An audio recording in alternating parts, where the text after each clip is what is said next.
Shallallahu Alaihi Wasallam. Tak lupa kepada keluarganya, sahabatnya, dan para pengikutnya, dan kepada kita yang hadir pada kesempatan yang berbahagia ini. Para hadirin rahimakumullah yang saya hormati, saya akan menyampaikan uraian hikmah tentang mensyukuri nikmat Allah. Allah Subhanahu wa taala berfirman dalam Al-Qur'an, Bismillahirrahmanirrahim. La in syakartum la azidannakum wa la in kafartum inna adzabil lasyadid. Yang artinya, jika kalian bersyukur niscaya akan aku tambah nikmatku kepada kalian. Akan tetapi apabila kalian kufur maka ingatlah azabku amat pedih. Dari keterangan di atas, jelaslah sudah bahwa Allah dan Rasul-Nya telah memberi kita sebuah petunjuk bagaimana mengelola nikmat, yaitu dengan jalan syukur pada Allah. Alangkah tidak pantasnya apabila nikmat yang telah dianugerahkan Allah kita balas dengan sebuah kekufuran.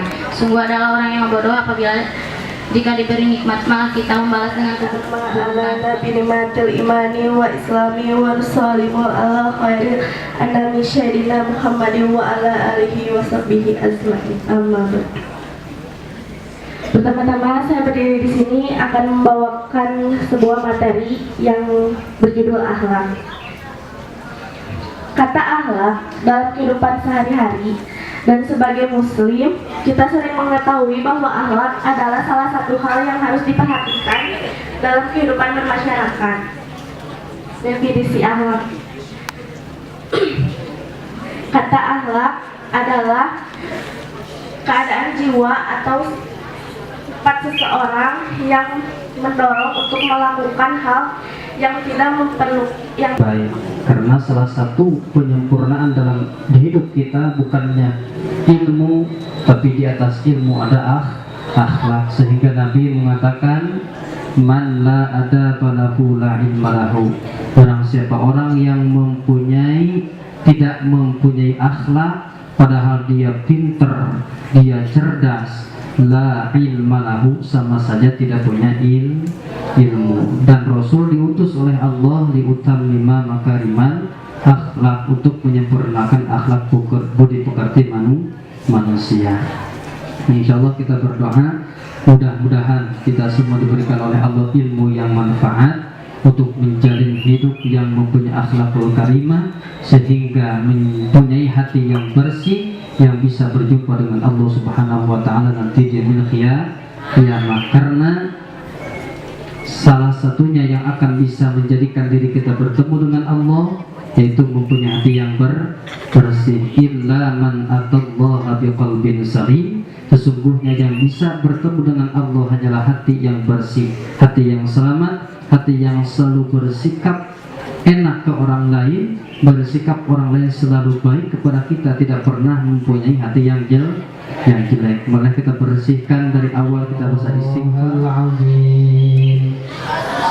Astaghfirullahaladzim, astaghfirullahaladzim, alladzi la ilaha illa huwal hayyul qayyum wa atubu ilaihi.